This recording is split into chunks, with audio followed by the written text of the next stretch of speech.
Como qualquer bom mineiro, né? Tirou da minha boca. É igual o tal tá por aí também? Aí, quietinho. É Bom, isso aí. vamos fazer vamos então fazer um pequeno relembrete do que nós estudamos semana passada e para que a gente possa dar seguimento no nosso curso de hebraico de hoje. A gente tem uns horários bem marcados, meia hora de cada um, então a gente está aqui 12h36 para mim, 12 e 1h06 a gente acaba o hebraico e passa para o próximo tema. Na semana passada, nós iniciamos o estudo de hebraico com o livro Ivrit Mebereshit, que traduzido seria hebraico desde o princípio, na Parashá Bereshit. Como semana passada foi Parashá Bereshit, nada melhor do que começar desde o começo. Nosso método de estudo, ele é a partir das letras de forma, as letras, desculpem, cursivas. Então, nós aprendemos na semana passada o Aleph, Rei, Mem, Nun e Tav. Nun e Tav. Essas foram as letras, as consoantes que nós aprendemos semana passada. A primeira lição ela não é muito difícil, se você pratica ela, não é difícil. Então, acredito que, como a maioria das pessoas já tem uma pequena noção do hebraico, por conta do Sidur, não teve muita dificuldade da primeira lição. Mesmo assim, a segunda lição, que é a que nós marcamos para fazer hoje, nós já demos uma pequena introdução a ela semana passada. Mesmo assim, nós vamos refazê-lo desde o princípio, hoje também. Vou apagar, vou dar uma limpadinha na minha área de trabalho.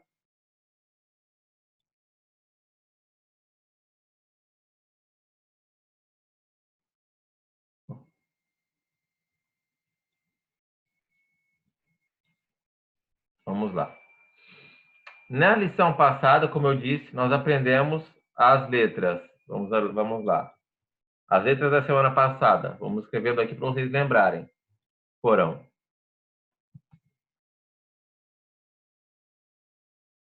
a letra Aleph. Todo mundo está vendo a minha tela, né? Ok. A letra Re. A letra Mem. A letra Nun e a letra Tav. Respectivamente, as letras Aleph, ela não tem som, ela vai acompanhar o som da vogal que ela terá abaixo, ou acima, ou na frente. A letra Re, nós podemos dizer que ela tem o mesmo som de H no português, porém H no português, como nós falamos helicóptero, ele não tem som. Então nós teríamos que falar helicóptero para ele ter o mesmo som que o Re. Mesmo assim, alguns israelenses têm o costume de engolir o Re. Então, ao invés de falar Rabait, eles falam um Re muito sutil, falam Abait. Abait, tipo, é um Re muito, muito sutil, tá ok? O Mem, respectivamente, tem o som de Mem, diferente do português.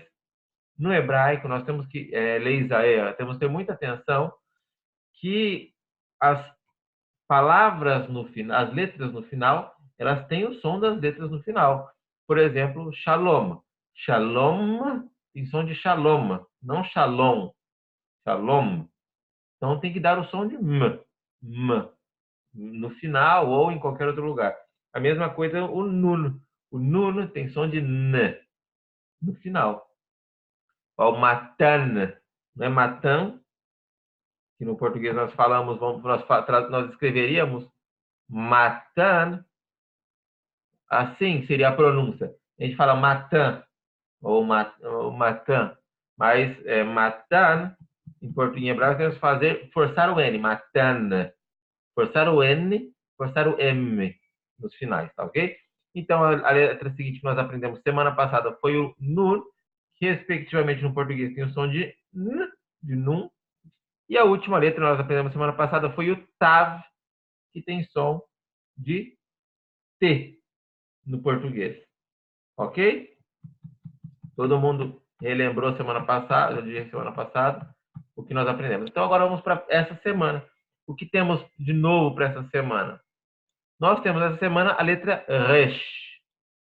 Resh. O Resh, no português, ele é respectivo à letra R, mas não qualquer R. O R, no português, ele tem dois sons. O som do início da palavra, por exemplo, rato, e o som do meio da palavra, por exemplo, barato. Então, o R, o re, vou dar uns mutos aí, pessoal. O resh, no hebraico, ele tem o som de R da palavra barato, ou barata, ou caro, tá ok? O R estralado na língua. Em Israel, pouco se fala o R estralado na língua, como nós falamos no barato, no caro, para palavra preço, tá ok? O R, o resh, na verdade, que nós falamos em hebraico, ele vem da garganta. Então tem uma diferença. O resh se fala para vocês podem falar o resh como baruch, o resh aqui da língua, com a língua batendo no teto da boca. Porém, em Israel, o resh, ele sai aqui de trás, assim, resh, resh. O resh, ele vem quase que como um gargarejo, tá bem? Então, quando você fala a gente tem que treinar muito esse som. Baruch. Ok? Baruch. Então tem que treinar muito para que ele saia bem. Senão fica muito feio. Tá bom? Agregado ao resh, que nós vimos semana passada, vamos colocar um resh bem grandão aqui. Deixa eu fazer até mais grosso. Nós temos aqui o resh, para todo mundo ver. E nós nessa semana, vamos aprender algumas vogais novas. A dessa semana vem o nekudá. Nekudá é ponto. Um nekudá aqui no topo. Que som tem esse nekudá, quem sabe?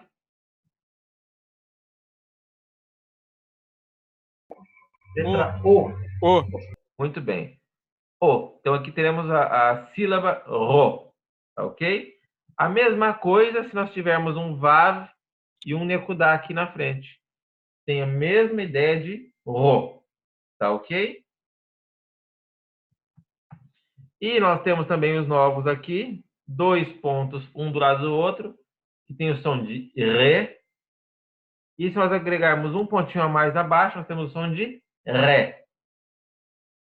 Tá ok? Dois pontinhos abaixo é como o nosso É. Sem um pontinho abaixo, nós temos o som de E. Tá ok? Então vamos lá. Para a gente relembrar também, já que a gente já está falando de vogais, as vogais que nós aprendemos semana passada com o resh. Quais foram elas? Deixa eu ver aqui. Um pouquinho, achar um lugar branco para isso. Semana passada nós aprendemos, então, vamos ao nosso resh dessa semana. Nós aprendemos na semana passada o Ra, com A forte, como o nosso A acentuado, tá ok? Então aqui temos um Ra. Somente o traço. Nós temos Ra, um A mais fechado, Ra. Um lugar que você tem que prestar muita atenção, e tem isso demais no Sidur, quem sabe, na Midá, vocês vão encontrar muito dessa forma escrito. A, tá. Tá ok? Só que às vezes está ata, às vezes está ata. Comecem a observar as brachot, baur ata. Baur ata. Tem que fazer, é muito importante prestar atenção nisso, no Sidur, quando estiverem fazendo tefilot. Comecem a prestar atenção. O correto não é no meio da tefilá, lógico, é pegar o Sidur, folhear olhar como que existe essa diferença da palavra no Sidur. Então, vamos lá, voltando aqui para as vogais que aprendemos semana passada, é uma revisão. Então, temos aqui o Ra, Ra, ok? Temos aqui um Ra, que ele é um pouco fechado, Ra, ok? No dia a dia, percebe? Não. A gente fala ele como Ra comum, tá bom? Nós temos um Ri. Quando tem o Yud na frente, correto seria esticar um pouco mais. Esse aqui é o Yud que nós temos aqui, ó. Eu vou colocar de verde. Ri. Seria o correto, Ri. Então, uma pequena esticadinha, tá bem? Seria, não se faz também no dia a dia. E temos apenas o Nekuda abaixo, Ri, que seria Ri. Um I curto. Tá bem? Nós temos, então, agora, por fim, o Shva. Shva depende. Se o Shva, a regra dele é mais ou menos a seguinte. Isso tudo não precisa de vocês escreverem, a gente vai aprendendo com o dia a dia, com as lições, tá bem? O Shva, em geral, se ele está no início da palavra, ele tem som de E forte. Veatá, Verraima. Então, sempre tem um Vav e o Shva no início da frase, a gente lê ele como E fechado. Se ele está no meio da frase, depende. Depende. Então, como que a gente identifica isso? No Sidur, a gente vai ver um V, por exemplo, aqui a gente vai poder ter vou pegar uma letra B, por exemplo. Se a gente tivesse um B e tivéssemos dois pontinhos grossos abaixo e uma letra B com os mesmos dois pontinhos assim abaixo, se os dois pontinhos estão fininhos no Sidur, ele é mudo, como pneu, como pneu, como pneu. Se eles são grossos, nós temos que ler ele como E, como berço, como no E do berço. Mas eles estão fininhos como o E de pneu, o primeiro E, o P mudo, ok? Então vamos lá, agora para a nossa lição de hoje mesmo, até agora foi só revisão. Alguma pergunta até aqui?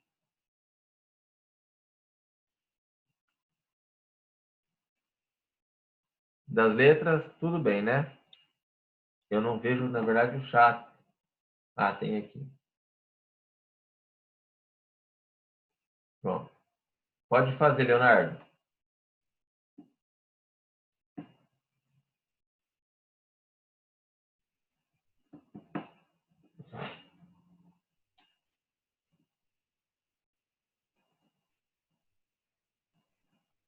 Leonardo? Então vamos lá. Ok. Vai escrevendo aí, depois eu vejo e volto, tá bom? Então, como eu vou relembrando, reensinando, se tiver alguma pergunta, vocês podem me parar. Na semana passada, como eu disse, nós já aprendemos algumas letras, algumas sílabas. Então, nessa semana, a gente vai rever aqui vai aprender a ver novas palavras e uma nova história com as letras novas que nós aprendemos. O nome da nossa lição hoje é Mimorá.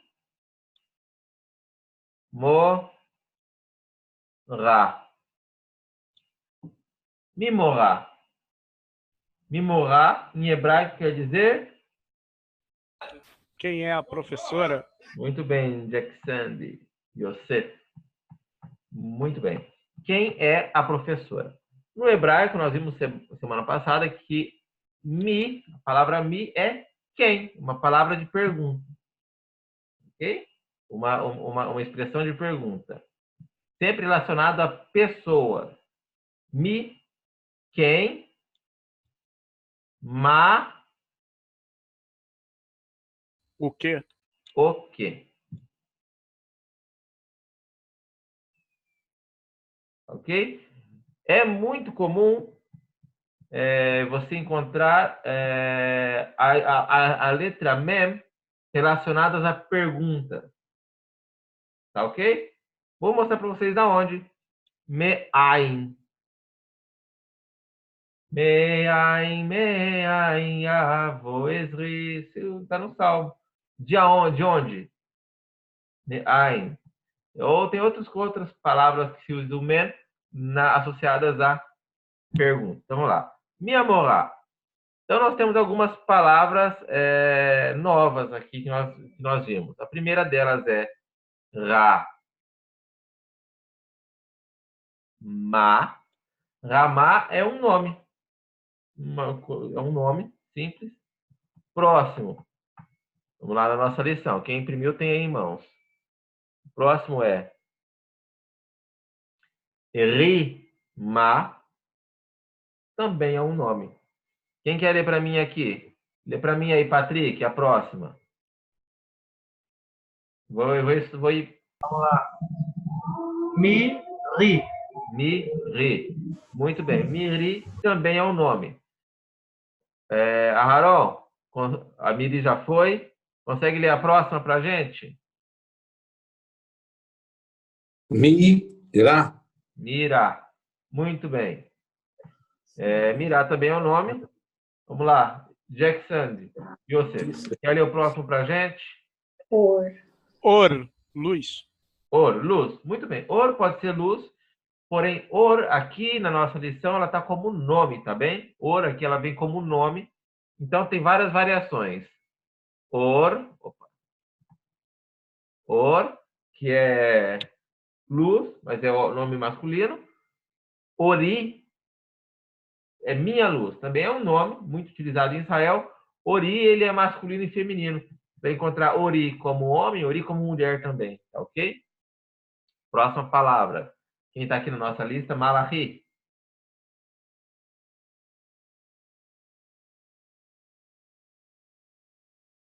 Tá meio longe a imagem, né? Não consigo ver.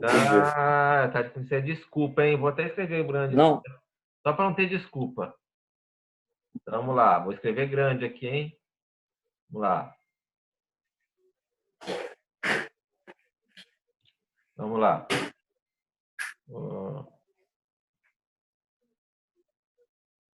Orar. Orar. Muito bem. Vocês viram que aqui não tem desculpa, hein? Quem está no próximo na minha lista aqui?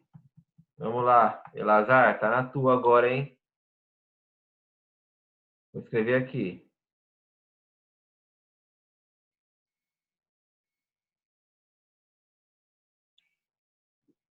Consegue ler, Elazar? Orit. Muito bom.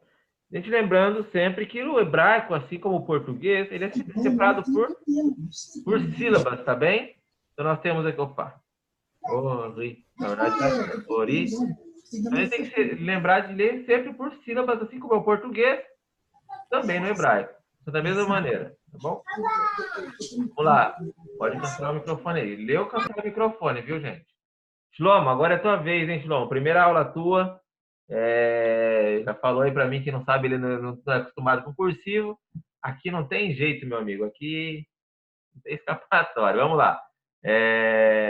A gente leu o Orit, foi o anterior, né? Então, até aqui nós tivemos nomes. Miri, Mirá, Or, Orá, Orit. São todos nomes, tá bem? Então, vamos lá. Próxima palavra.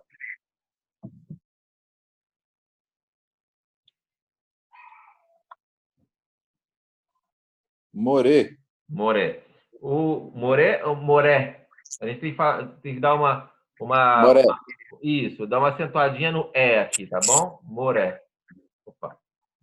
Moré. O Shvá aqui, o Shvá não, o Tseré, ele tem um som muito mais forte de E, Moré. A mesma coisa, a gente tem aqui agora na próxima palavra, que também está na tua, já que já está aí. Mesmo. Qual que é a próxima palavra? Morar. Morar, muito bem. Moré e morar, ou moré e morar, eles são professor, moré, professora, morar. Tá ok? Então, vamos lá. O nosso diálogo. O ideal é que vocês tentem imprimir a lição, porque, às vezes, por estar pelo telefone, ou às vezes o computador não está com uma resolução boa, e eu tenho um limite de dar o meu zoom aqui. Eu não consigo, por exemplo, agora dar um zoom maior do que esse que a gente tem aqui, tá bom? E aí, às vezes, vocês não conseguem acompanhar, talvez... Deixa eu tentar ampliar o zoom dessa foto. Só um momentinho.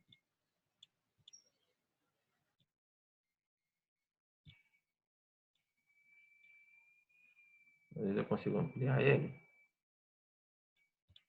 Ops.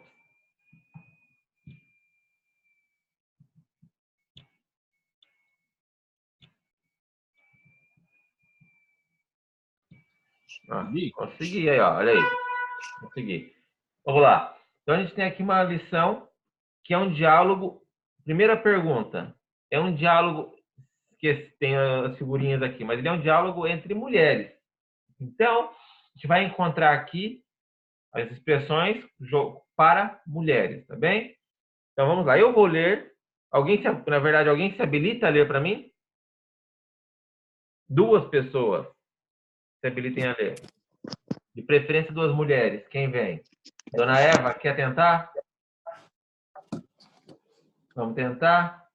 Vamos tentar. Ó, teu microfone está aberto. Aline, quer tentar também? Anime. Espera aí, vamos lá. Eu preciso de duas. Espera aí, dona. Espera aí. Quem vai? Dona Sheila quer tentar com ela? Será?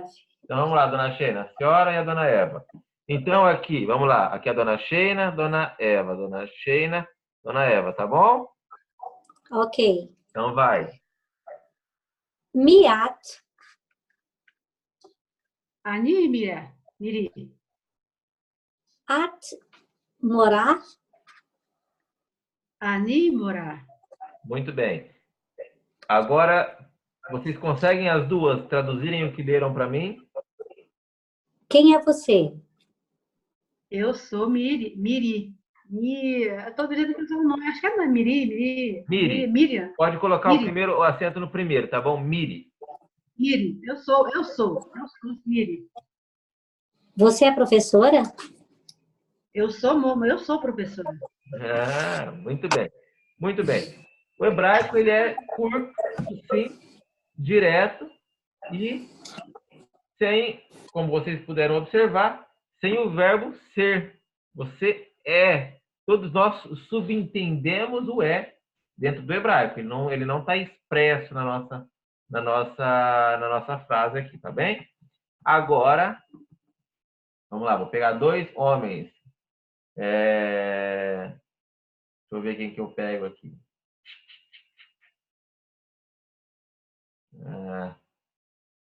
Renan, quer se habilitar? Quem quer se habilitar aí? Se habilitem dois. Posso ajudar, Amoré? Então vai lá, o Yosef, vai um, mais um. Quer, Shlomo? Vamos lá. Então, eu já liberei teu microfone aí. Opa, liberei. Espera aí. Libera você, que eu tô clicando. Aí, beleza. Tá liberado. Então, Yosef, tá liberado também. Yosef, teu microfone. Libera aí, Yosef. Isso. Vamos lá. Agora, Shlomo e Yosef. Shlomo, Yosef, em português, em masculino, tá bem? Espera aí. Espera aí, que eu acho que tem mais gente com o microfone habilitado. É o Renan. Pronto. Agora aí, vamos lá, então. Shlomo e Yosef, ao invés de fazer no feminino, vão passar para o masculino. Mandem ver.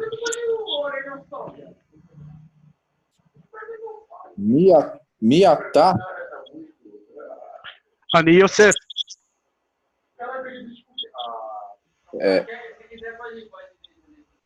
Atá More. Ani Moré. Muito bem. Muito bem. Bem, é dessa maneira mesmo. Aqui no hebraico, nós A única coisa que alteraria aqui seria o at. Em vez de at, nós passaremos para o atá. Deixa eu cancelar aqui o microfone, senão eu me concentro. Muito bem. O atá, o nome, para a pessoa, o seu próprio nome. Atá, morar, ao invés de morar, passaremos para moré. Moré. Para tornar o diálogo mais interessante, mais fluido. Você tem algumas palavras que vocês poderiam sugerir aqui, por exemplo, Shlomo, Yosef, Dona Eva e Dona Sheina, nessa mesma frase aqui. Vocês sugeririam, vocês que falaram, alguma palavra a mais? Vocês conhecem no vocabulário de vocês, do hebraico?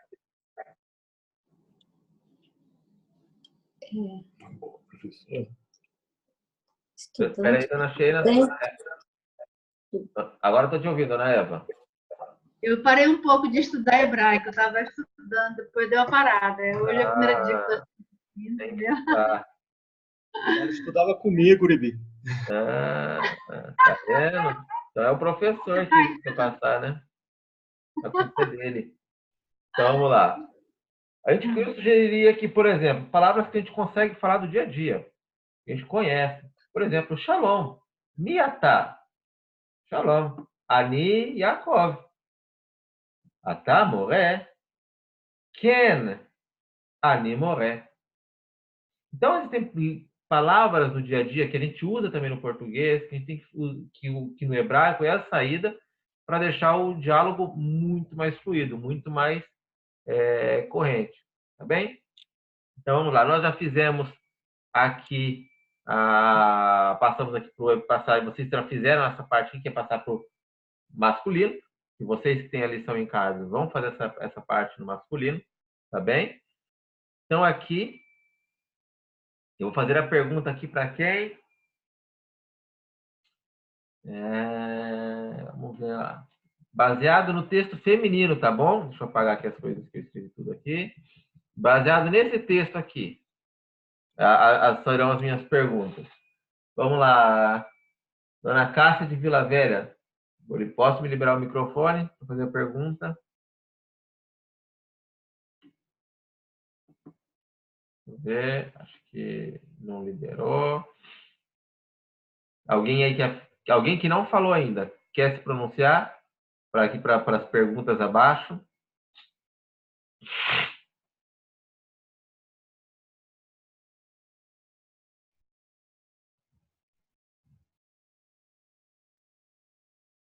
William, Patrícia, Priscila, Cássia, Luciane, alguém? Ó, o Miau, eu achei que ingressou aí, o Miau. Vai. Então, vamos lá, Malachi, já que você já falou. Malachi, mi amorá desse texto. São perguntas de interpretação de texto. Mi amorá.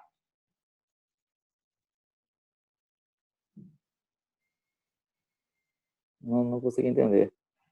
A pergunta aqui, ó. Pergunta de interpretação do texto. Mi amorá, mi morá desse texto.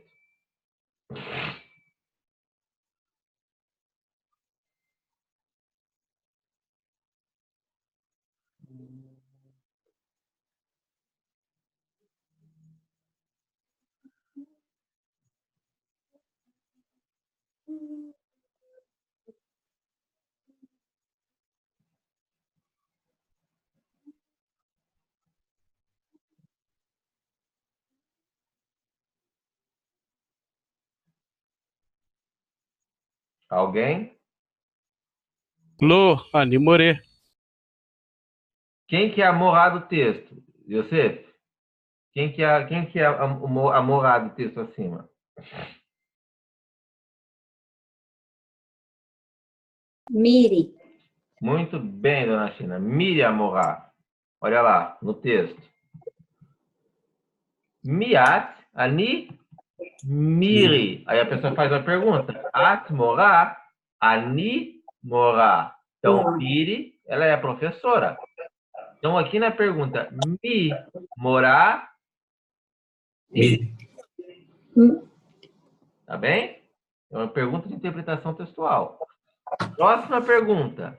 Olhem a palavra ma. Ma é O quê? o quê? Mamiri, Morar. Morar. morar. Miri, morar. Morar. Miri. Ok?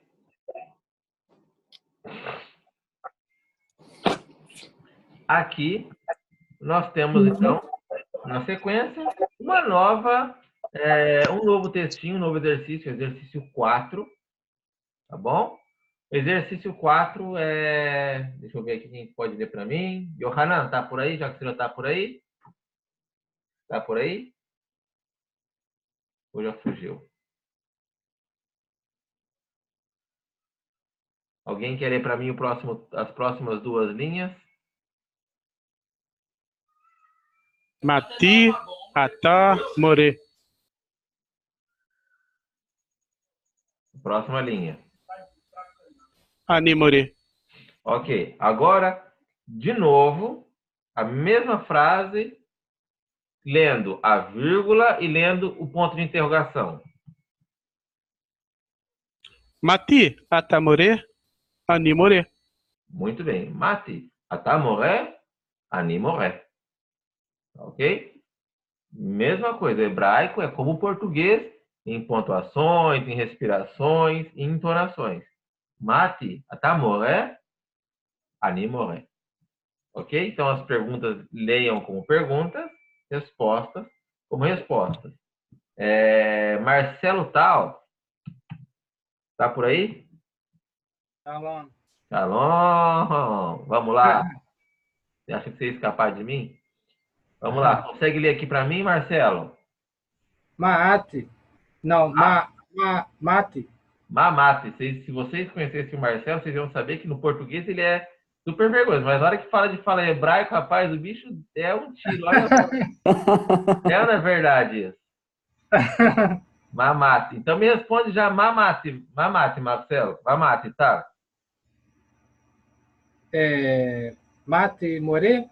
Muito bem. Mate moré. Próxima pergunta. Mi moré. Mate? Mate Mate More. moré. Muito bem. Muito bem. Então hoje nós passamos aqui a quinta lição. O que eu sugiro para vocês? Imprimam. Imprimam, façam e façam várias vezes. Façam 2, 3. O único segredo para evoluir no hebraico é a prática. Se vocês não praticarem, vocês não vão para frente. Então nós temos aqui a lição 1. Quem não fez ainda, faça. Hoje nós estudamos a página 2. E para a semana que vem, por favor, tragam estudadas a página 3. Não estudada, preenchida.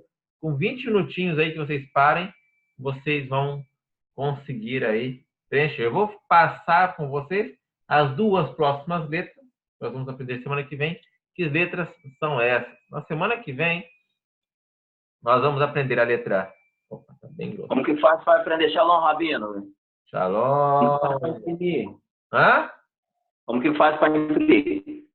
Uai, tá no link ali, já tá ali até no link da aula que eu mandei, já tem o link para apostila. Ah, não, beleza. Pedi que talvez eu só consigo chegar em casa mais tarde um pouco. Sem problema. Semana passada você faz um esforço lá e chega mais cedo. Tá bom? Vamos lá. Semana que vem nós vamos dar a letra Lamed e a letra Dalet. O Lamed tem o som de L no português e o Dalet tem som de T no português. Ok? Então, na semana que vem, com o favor dos céus, nós seguiremos estudando aqui a próxima aula, lição 3. Vocês viram? Tem bastante palavrinhas, a gente vai começar bem no horário na semana que vem, para que a gente possa acompanhar aí e evoluir um pouco mais no hebraico. Na semana que vem... Se for possível, envie o link da aula de hoje para mim. Vou enviar. Vou me esforçar mais para ver se próxima quinta eu chego mais cedo. Tá bom. Então, vamos fazer o seguinte, na semana que vem também, eu vou começar a dar aula com mais palavras em hebraico, porque aqui em Israel, quando se inicia o Ulpan, não se fala qualquer outro idioma, só se fala hebraico. O professor ensina hebraico falando hebraico. Não ensina hebraico falando português, não ensina falando russo, não ensina falando inglês. É muito mais prático se ensina hebraico falando hebraico, por dedução, e assim vai facilitar com que o ouvido de vocês passe a escutar o hebraico e passem a se acostumar melhor e deduzir o hebraico. Uma das coisas que mais me auxiliaram, eu particularmente, no hebraico, foi a dedução. Eu fiz esse curso, eu fiz essa apostila aqui há muito tempo atrás. Ela mais do que a metade. Aí, quando eu cheguei, antes de vir para Israel, eu fiz um curso chamado Rosetta Stones, é um aplicativo, não é absurdamente caro, é acessível para se comprar, para se pagar, para instalar no computador. Eu fiz o Rosetta Stones cerca de 4, 5 meses. Eu cheguei em Israel falando hebraico graças a esse aplicativo, graças a esse software. Ele te treina a escrita, te treina a leitura, te treina a pronúncia. É um software maravilhoso. Vale a pena quem pensa em investir, pensa em valor hebraico, investir nesse aplicativo. Rosetta Stone.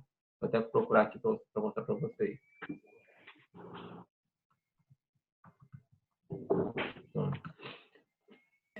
Coral, Rosetta Stone. Sim. esse material aí que o senhor enviou para estar imprimindo aí, tem ele no site da aula passada? No site não tem, eu só mandei o link. Eu não estou fazendo upload dessas aulas no site, tá bem? Porque eu não consegui imprimir, não consegui baixar, e na que foi para procurar o arquivo baixado, deu erro. Não consegui baixar. Eu encaminho de novo. Vou encaminhar de novo. Ok. Tá bem? Então, é isso. Semana que a gente vai falar mais hebraico na nossa aula. E vamos para a lição 3. Bom, aqui terminamos a nossa aula de hebraico. Eu sei que ela é curta. Nosso tempo é curto. Agora nós vamos para... Deixa eu me lembrar qual foi.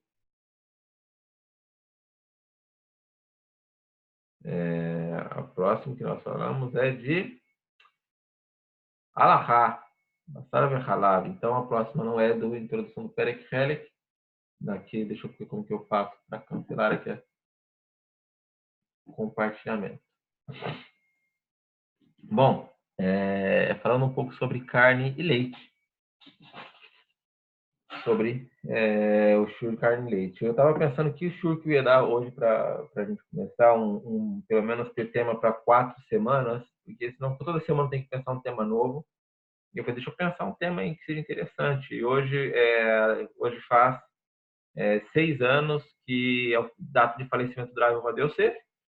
E alguns grandes rabinos, eles dizem que qual é a melhor maneira de você homenagear um sábio que falece é estudando o Malachá, estudando o ensino que ele ensinou. Então, hoje eu encontrei lá um shiur do Rav Ovadia Yosef, exclusivamente sobre Basar e Halab. Escutei o shiur dele, que legal, vou falar sobre Basar e Halab, começar um estudo mais focado nesse ponto. Por algumas semanas, pelo menos, umas 4 semanas, a gente tem conteúdo para isso. Bem, a Torá, ela tem diversas leis relacionadas às leis alimentares. Nós temos várias proibições, diversos tipos de proibições. Nós temos proibições relacionadas aos insetos, que tipo de inseto nós podemos comer. É muito menor a gama de insetos que nós podemos comer. É o gafanhoto, algumas espécies de gafanhoto, 4 espécies de gafanhotos no total. Não é todo o grilo. Existem 4 espécies específicas que podem sim serem ingeridas. Nós temos a classe das ofot, que são seres voadores. Essa é a melhor tradução para of, não frango. Apesar de que hoje em dia of é literalmente frango. Porém, of, segundo a Torá, é animais voadores. Então, por isso que ela caracteriza, por exemplo, o morcego também entre os ofot, entre os voadores, porque ele voa. Então, nós temos aí algumas aves que são sim caché, outras que não são caché. A diferença das aves caché e dos outros tipos de animais é que nas aves não se apresentam simanim. Quando a Torá ela vem falar das aves, ela narra por nomes e não por simanim. Não é, por exemplo, como os seres do mar, que tem que ter barbatão nas escamas. Não é, por exemplo, como os insetos, que tem que ter andar de 4 patas, ter mais um par de patas traseiros para pular. Não é como as bestas, como as behemoths, que tem que ter unhas fendidas e ruminar. Então, a classe das aves é uma classe específica, que é conhecida somente pela tradição e pela lei oral. E o que isso significa? Significa que, por exemplo, o caso da codorna, que é um caso comum de ser visto, um caso recorrente da nossa geração, tem pessoas que comem ovo de codorna, tem pessoas que não comem, tem edote, na verdade, linhas que comem codorninha e ovo de codorna, linhas que não. Então, os ashkenazim, eles não comem codorna. Já os faradim, temanim, eles comem esse ovo de codorna. A codorna tem uma prática mais voltada para isso. E por que eles não comem a codorna e sim nós comemos? Ao que parece, quando os judeus estavam dispersos no mundo, foram para a Europa, não havia codorna. Então, como você vai ensinar para o teu filho que é uma codorna? A Torá fala, a codorna pode comer. E aí, como que você vem e explica para o teu filho, olha, filho, codorna é um bicho assim. Naquele tempo não tinha WhatsApp, não tinha telefone, não tinha internet, não tinha Google, não tinha enciclopédia, não tinha ilustradores, ainda que tivesse, a gente já viu como eles são as ilustrações do passado. Então não tinha como um pai ensinar para o filho o que era aquele bicho. Não dá, a Torá fala de um bicho que chama codorna, eu sei que é uma ave que voava no deserto, que caiu um monte, mas eu não sei como que é a codorna. E muitas gerações passaram sem saber identificar o que era uma codorna.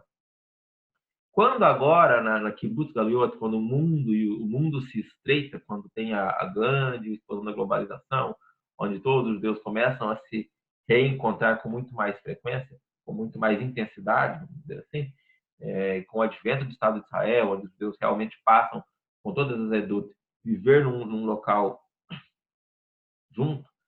Então, aparecem as pessoas que sim comem e as pessoas que não comem. E é muito difícil mudar esse costume das pessoas que adotaram e têm essa cumra familiar. Nem eles nem devem fazer isso, na verdade. Então, aí surgem essas questões.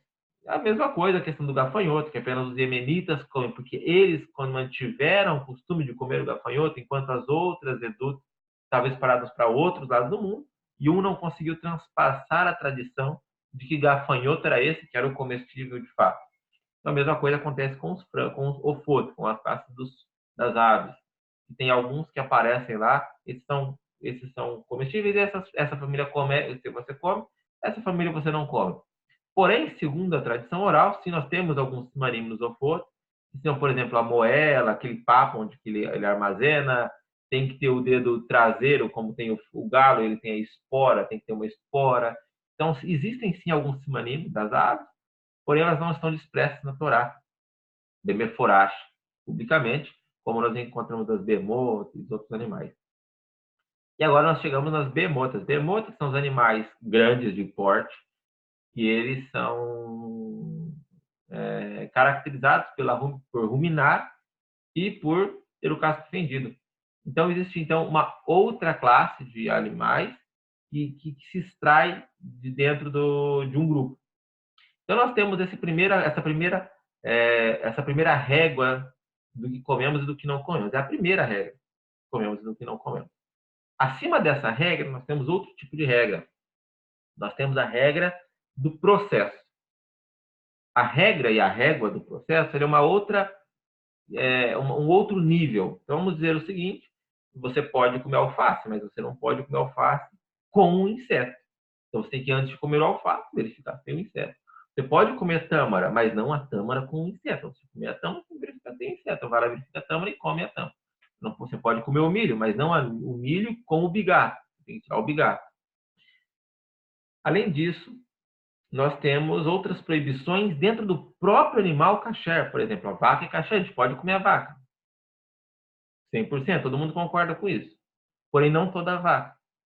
Existem partes da vaca que não podem ser comidas. Por exemplo, o guida nascer, seria o nervo ciático. Nós temos o helev, que é uma gordura de dentro da própria vaca, que não pode ser comida.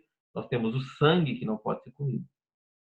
Então, nós temos um outro nível do processo Então, nós temos que extrair o sangue, extrair o guida nascer. Nós temos que saber que gordura, que releve é esse que tem que ser extraído da vaca.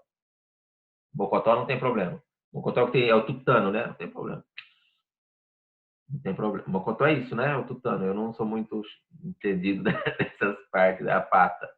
A pata, se é a pata, aí você vai encontrar vários problemas. Se você está falando do tutano que tem dentro do osso, não tem problema. Se você está falando da pata, tem o problema da salga. Aí você vai ter problema na salga. Em geral, não se come, tá bom? Em geral, não se come. É a mesma questão do pé de galinha, não se come. Você não vai encontrar quem come, não encontra. Quem come pé de galinha, pela unha, aí vai ter outros motivos, mas ninguém come. Graças a Deus.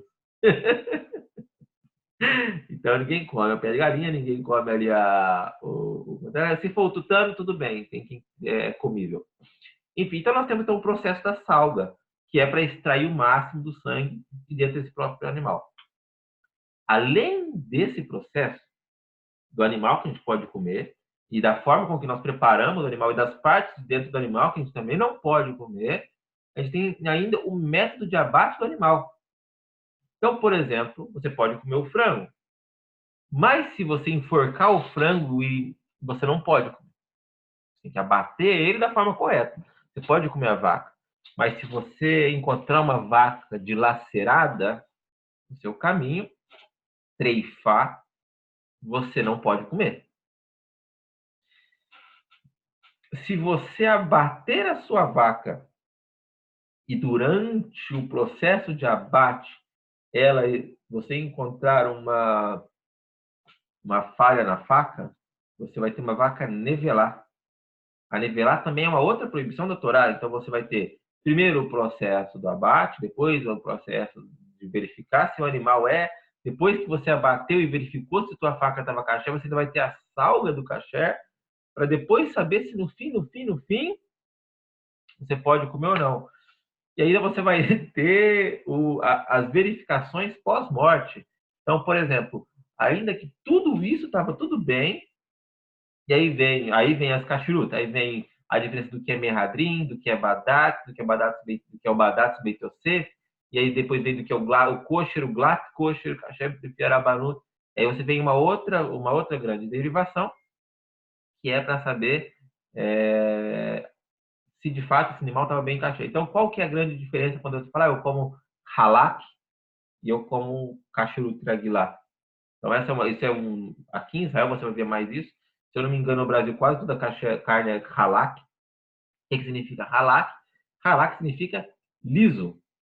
Que após o abate da vaca, dos animais de grande porte, o que o mashguia faz? Ele vem, abre o peito da vaca, ela de peito virado lá, enfia os braços, põe entre a caixa torácica e o pulmão e passa a mão.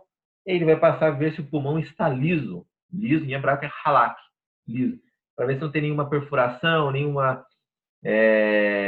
uma gosma que fica ali, uma úlcera. Essa é a melhor palavra, uma úlcera.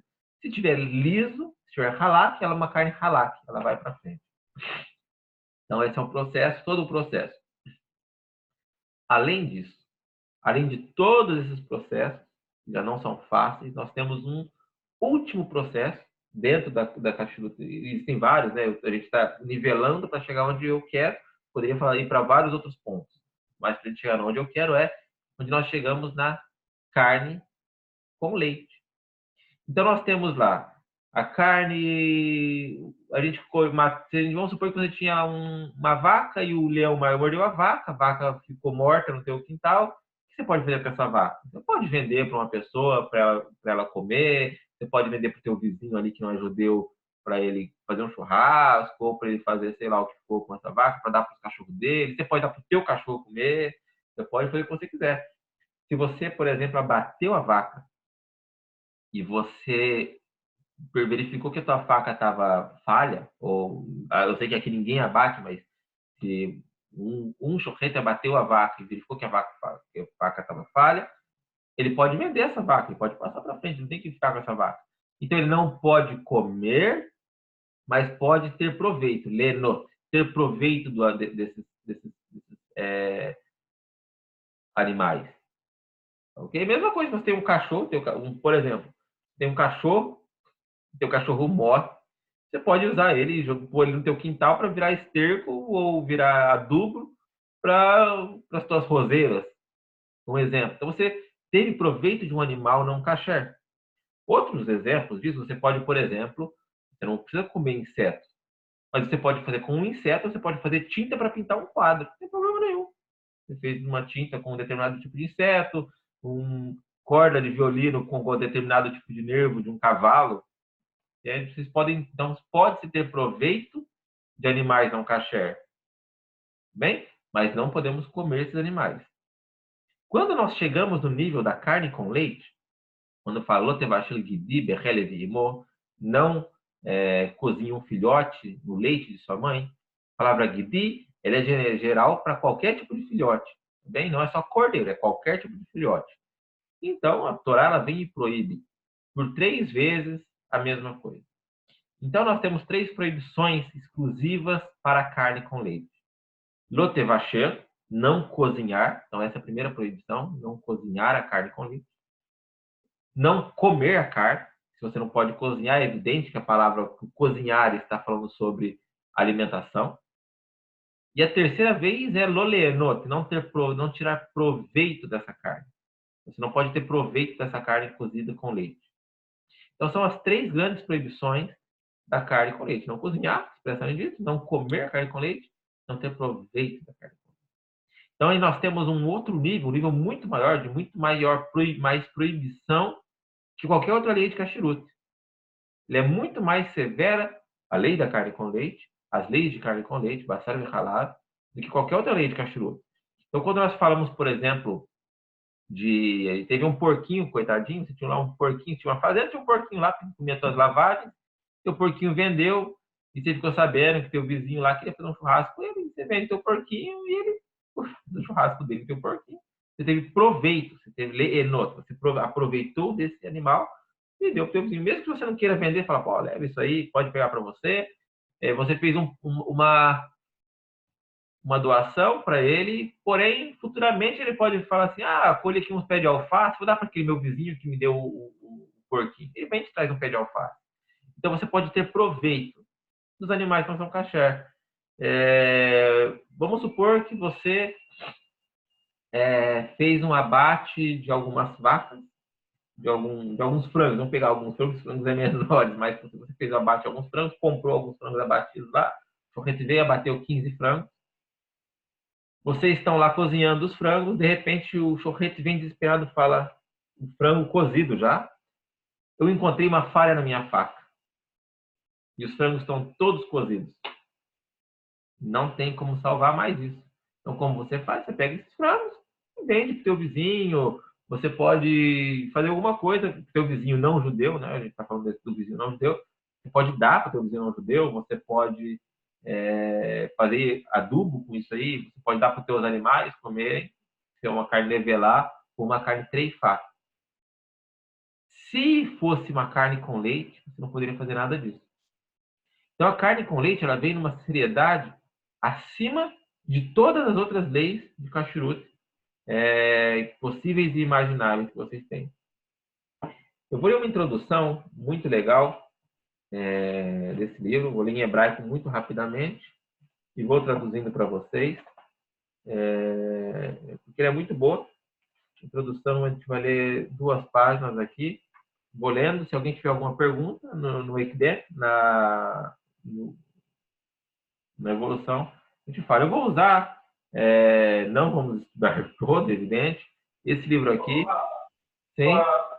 Questão do debate, mas aí eu acho que você aqui você fala. Do quê? Porque é evidente que se pode comer carne de caça. Mas como é feito o abate de caça? É feito ou por flecha ou por bala. Entendeu? Como é que inspenciona a kashrut de uma carne de caça? Cervo de caça, por exemplo. Cabra? Pode ser uma cabra. Caçador. Escreve aí para mim que eu não estou escutando nada. Escreve que a gente não está escutando nada. Tá muito eco. Ele está se referindo a um animal de caça, Rav. Animal caçado. Hoje em dia a gente não faz mais assim, né? Ninguém caça mais hoje em dia para comer aí na rua e comer na floresta. Não é algo comum hoje em dia. Os cervos, antigamente, a cachuta era diferente, as leis de abate eram diferentes, as próprias leis de salgo era diferente, tem uma regra diferente. Hoje em dia ninguém mais caça, a gente compra no açougue, ninguém mais abate, exceto o peixe. O peixe ele tirou da água, tá morto. Fora ele, ninguém mais sai caçando frango por aí, né? Vamos lá. Você vai estar usando aqui o livro... Uma pergunta. Sim? Shalom, tudo bom? Shalom, Wagner. Uma pergunta, o Ravi falou... Você está com sotaque meio argentino, o que aconteceu? Ah! Estava na Argentina, né, malandro? Legal. Pode fazer a pergunta. O Rabino falou que o pé de galinha, ele não deve ser comido, não deve ser aproveitado. Não. Certo. E em se tratando de você usar o pé de galinha para dar como alimento para cachorro? 100%. Pode dar para o cachorro, não tem problema nenhum. Pode até vender para o teu vizinho se ele gosta de comer pé de galinha. Preço dobrado, fala que é um pé de galinha judaico. Não, na verdade, a gente compra para dar para o cachorro. Então não tem problema nenhum. Também. Legal. Legal. Tá bom. Então, vamos lá. A gente vai usar esse livro aqui, Alahá. Eu estudei Alahá, do Conto Basar Vechalá. Eu tenho toda uma coleção. Ele foi feito aqui em Beersheba, na Yeshiva Beit Moriá. Tem até o selo aqui, da Beit Moriá, um livro excelente. Quem estuda ele, é um livro todo para se fazer a prova da Rabanut de Basar Vechalá. É um livro excelente. Então, vamos lá. Introdução do Conto Basar Vechalá. Ela Conto Basar Vechalá. Meravot Ren Im Pratim Rabin. As leis de Basar Vechalá, elas são muito vastas e tem muitos pratim, muitos pontos especiais. O Verlet Efshar Leit Kotem Kehorarim Hateluim Besha'ara Shehem Mikre Moed Uvealachot Meruvot. Então, as leis de Basar Vechalá, elas são muito vastas, muito amplas, e a gente tem que estudar cada um desses pontos para a gente não cair em erro. Assim como também são as leis de Shabat. Nós sabemos também das leis de Shabat, que é uma halakha muito severa, então variaram e criaram existe uma amplitude muito grande das leis de Shabat, assim como são as leis de Basar Vechalá. Sheken Batorá, Matzino Besach Hakol Shlosha Hatayachsiot Leisur Basar Vechalá. Então, porque a gente encontra na Torá, de acordo com a Torá, 3 proibições fundamentais de comer Basar Vechalá. Yehulan Mistachamot Bemishpat. E todas elas nós extraímos a partir da frase não cozinhe o filhote no leite de sua mãe. Então, em Shemot 23, 19 e Shemot 23, 19, Shemot 23, 26 e Devarim 14, 21. Alahot Basar Vechalá, Kulelot, Shloshá e Isurim Shunim. As leis de Basar e Halab, as proibições de Basar e Halab, elas incluem 3 proibições diferentes. Quais são elas? Aleph, Isur Achilá, proibição de comer.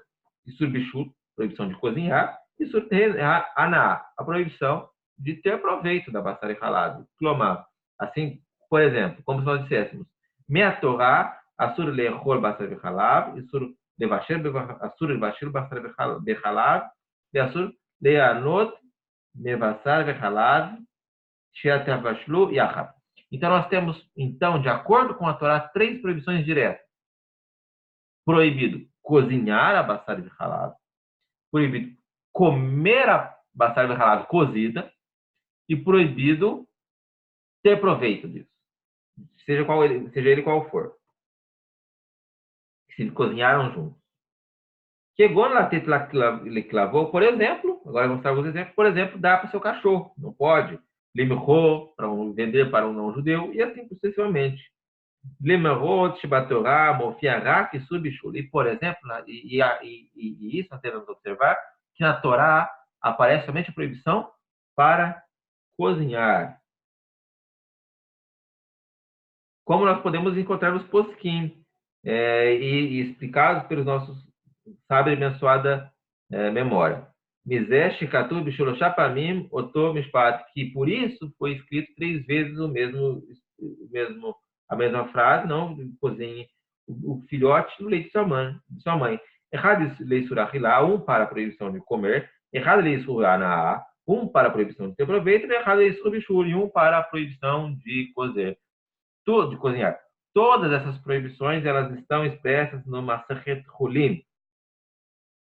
Na Masachet Hulin. אמנם, כיוון שהתורה כתבה בלשון בישול, למרו חז"ל, שאין אסור מן תורה אלא דרך בישול. Então, por que a Torá, ela especifica, ela bate no ponto, não cozinhar, não cozinhar, não cozinhar? Porque a proibição, em especial, de acordo com a Torá, é apenas por meio do cozimento. Klamar, isso quer dizer, גם איסור אכילה והנאה אינם אסורים מן התורה אלא בדרך בישול. Ou seja, a proibição de comer ou de ter proveito não são proibidos pela Torá, a não ser que seja por meio do cozimento.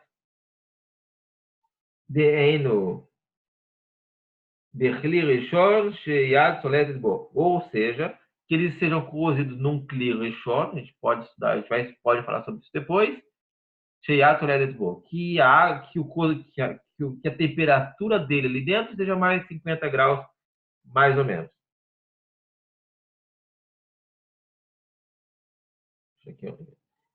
Como a gente vai explicar nos próximos capítulos.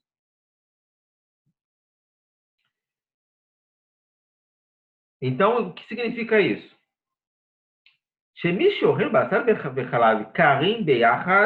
Uma pessoa que come carne com leite frios e juntos, por exemplo, uma salsicha com queijo, ele não transgride uma proibição da Torá. Ela, isso de Rabanan, porém é uma proibição de Rabanan, rabínica. Que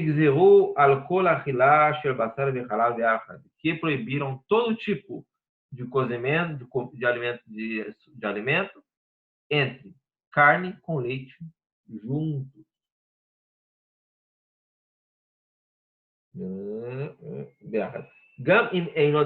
Ainda que eles não tenham sido cozinhados juntos. Pelo medo e pela atenção de que uma pessoa com muita facilidade viria a transgredir cozinhando esse alimento.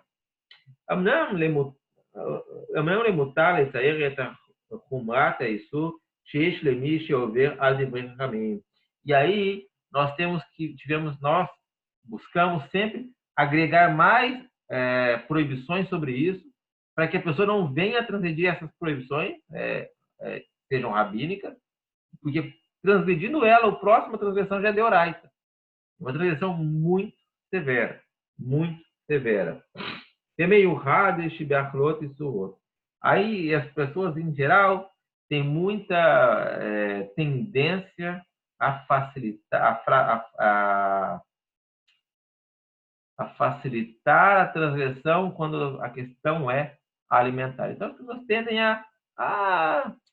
vou comer aqui hoje, vou comer aqui nessa churrascaria hoje, eu vou dar um jeitinho, sempre tem um jeitinho.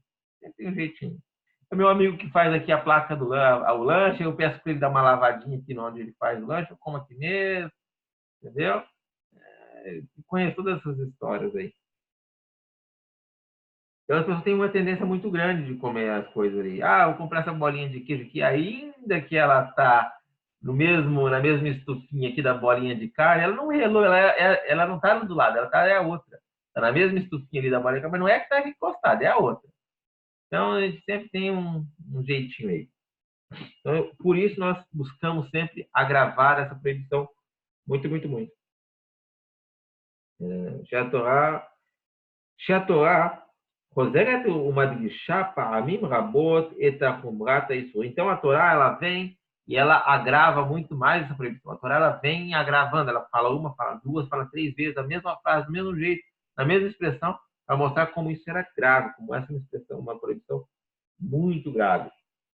Bechezé mitamtem etalev. Para que isso a gente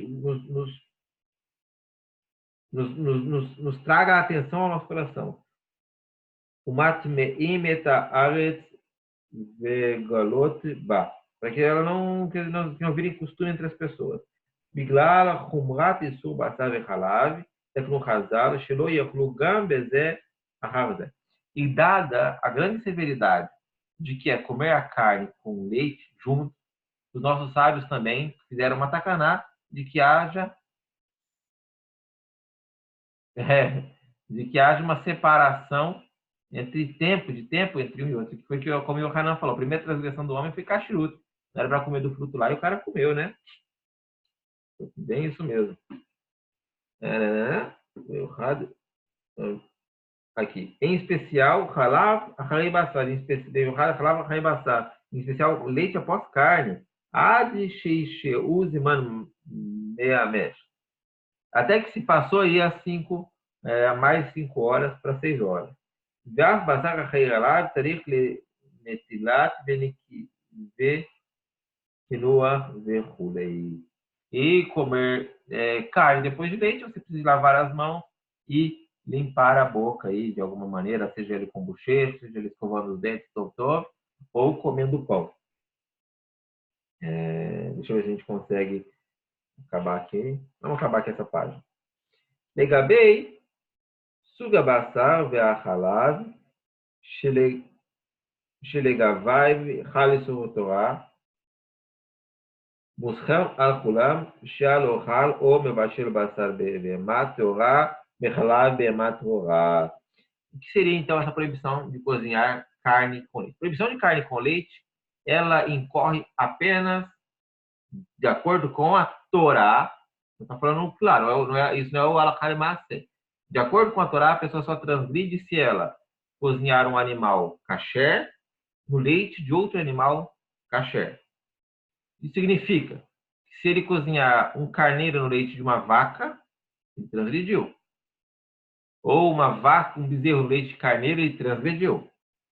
Porém, se ele cozinhou por acaso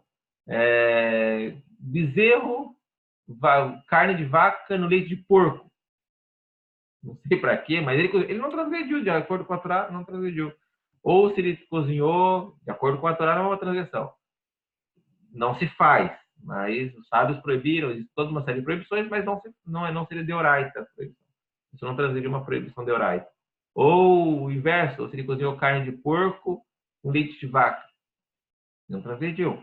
Não é uma transgressão deoraita, tá bom? Ele não vai comer aquilo lá, ele pode dar para o cachorro, pode jogar na planta para virar adubo, pode fazer virar tinta aquilo ali, pode vender para o vizinho, coisas do tipo. Porém, não é deoraita, tá bom? A proibição.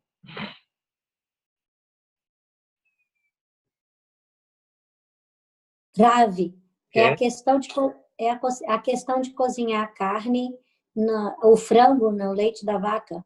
Tá bom, já vamos chegar nessa daí. Essa daí já vai chegar. Já que na Nechalku Tanaim, somente se dividiram os Tanaim, Benyan Basar Of Bechalav. Bem a tua pergunta.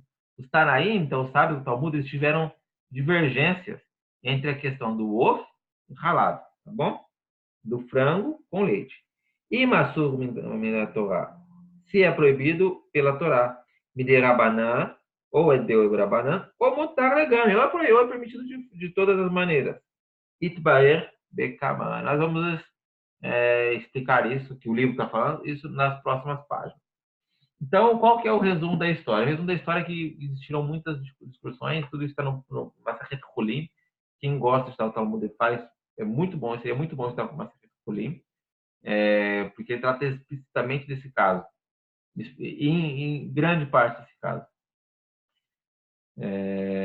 O frango, no fim da história, é derabanan, tá bom? Existe uma grande discussão, inclusive sobre com Beit Hillel e Beit Shammai, e é muito interessante nesse caso ver como as figuras elas se trocaram quando se trata de Beit Hillel e Beit Shammai.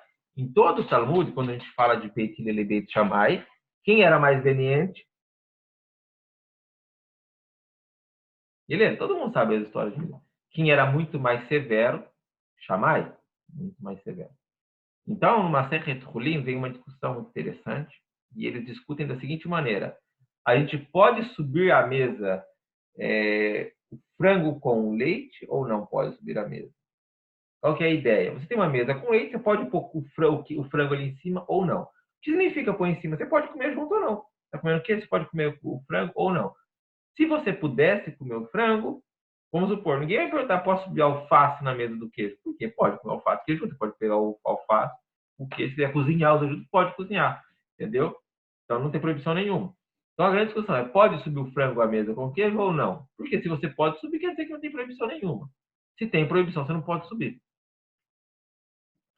Então esse é um dos casos, se não me engano são 6, que Beit Hillel é muito mais severa do que Beit Shammai. Nesse caso, Beit Hillel proíbe subir à mesa. Então, Beit Hillel ele é da opinião de que o frango é deoraita. E o Beit Shammai, nesse caso, ele é da opinião que o frango é derabanan. Nesse caso, a opinião que vigorou e que ficou para as nossas gerações é que o frango, os ofot, ele é derabanan. Aqui é uma lei derabanan. A lei derabanan, ela tem um peso muito forte, porque a própria Torá fala que a gente tem que colocar cerca, a gente tem que pôr cerca na Torá. Uma pessoa que começa comendo frango, daqui a pouco ela está comendo carne moída, e aí ela vai se enganar, aí ela vai misturar os talheres. Então, hoje, é um peso muito forte. Então, a gente não deve nem de brincadeira aí tentar fazer questões de frango. É proibido. Onde a história muda? A história do frango com leite muda, e a diferença com a carne com leite, a gente concluir aqui nosso show sobre carne com leite, para seguir semana que vem, nos pratim, muda no Vatel Beshishim. Existe uma lei halárrica que se chama Vatel Beshishim. Quem estudou nossos cursos anteriores, lembra que eu expliquei vários, o que é Vatel Beshishim, o que é Bediabad, o que é Liatrila, eu expliquei vários termos, a gente falava bastante sobre eles. Então, o Vatel Beshishim, o que significa? Significa que se eu tenho, por exemplo, uma panela de 2 litros de carne, de água, de leite fervendo ali, 2 litros de leite fervendo, e cai vamos pôr uma sopa, vamos falar de uma sopa, tem 2 litros de sopa fervendo, e cai uma borboletinha dentro dessa sopa. Está lá fervendo a panela. Aí daqui a pouco vem a pessoa e fala, vi que é uma borboleta, você não tirou? Não tirei. Acabou a borboleta. Não tem mais borboleta nenhuma na sopa, porque ela dissolveu, a sopa estava lá fervendo e foi embora a borboleta. Então tinha muito mais sopa do que borboleta. Então essa borboletinha, ela se tornou um vatel beshishim. Ela se desfez lá no meio e acabou. Entendeu? Ela não tem nem vestígio mais disso. Então, aí a gente volta para a nossa história. Vamos supor, então, que a gente está cozinhando aqui uma panela de 2 litros. 2 litros de carne. Deixa eu pegar minha calculadora aqui, porque também não sou tão bom assim de conta, né? 2.000 dividido por 60. Ok. Já tem a resposta aqui. Então, nós temos aqui uma panela de 2 litros de carne, tá bom? Aí vem a criança com uma mamadeirinha de leite dele ali, ele bebeu metade da mamadeira, sobrou um restinho, ele, por brincadeira, ele pegou lá, tirou e despejou o restinho do leite dele na nossa panela de carne. E aí lá ele tinha, a gente tem 2 litros de conteúdo na panela, 2 litros. Aí a gente tem certeza que lá dentro daquela mamadeira tinha 50 ml. Tá bom? 50 ml não é 1,60 centavos. Para dar 1,60 centavos tinha que ser 30 ml. Tá bom? Então vamos supor 2 casos. O primeiro caso é o caso da carne de vaca. Se é uma carne de vaca, a gente tem que jogar aquilo na privada e dar descarga. Tá bom? Essa que é o fim que tem que tomar. Não tem saída, não tem solução. Não tem purificação da carne de vaca. Então, por quê? Porque naquele momento com que a panela estava fervente, derrubou mais leite, o leite já era mais do que 60 avos, aí já virou tudo treifar, acabou tudo. Não tem saída, não tem solução nenhuma. Bom, tem que jogar fora, joga na privada, descarga e acabou a janta. Grave.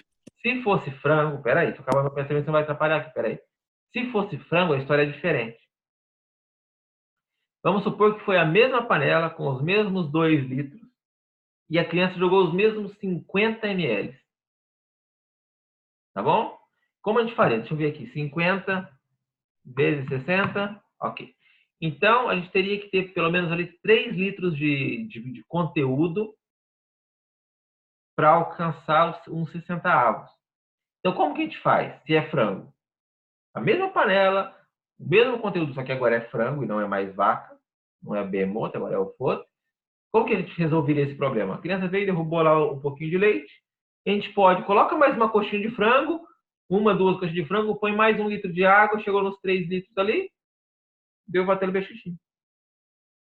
A grande diferença alárrica entre quando nós falamos em carne de vaca deorai, em carne de vaca e carne de frango é essa. O frango você vai conseguir dar o vatelo bexixim, a carne de vaca não. Deorai. Essa é a grande diferença. Então é muito sério. As proibições de Bassar e Halal, elas são seríssimas, seríssimas mesmo, das mais sérias que tem. Como é, por exemplo, ingestão de insetos, também é muito sério. Mais do que de comer porco. Enfim, por hoje, de Alahá, a gente ficou por aqui. Quer fazer a pergunta, Malachi? Não, era isso que eu ia falar com o senhor. A gente está estudando aqui nas leis de Halahot de Tarubot. Sim. Aí fala lá que Basar Halav não tem conversa. Se acontecer isso aí. Mas se for outra coisa, tem como se acrescentar até você conseguir fazer o xixi. Bater o xixi. Isso. Não tem conversa, não tem conversa. Então é bem por aí mesmo. Vamos lá. Alguém tem mais alguma pergunta que eu possa esclarecer agora? A gente vai passar para o próximo tema. Que é E o peixe com leite? Peixe com leite. Peixe que a gente não tem costume de comer. Não é uma proibição de Oraita, evidente, não é de Oraita, é proibição, mas a gente não come.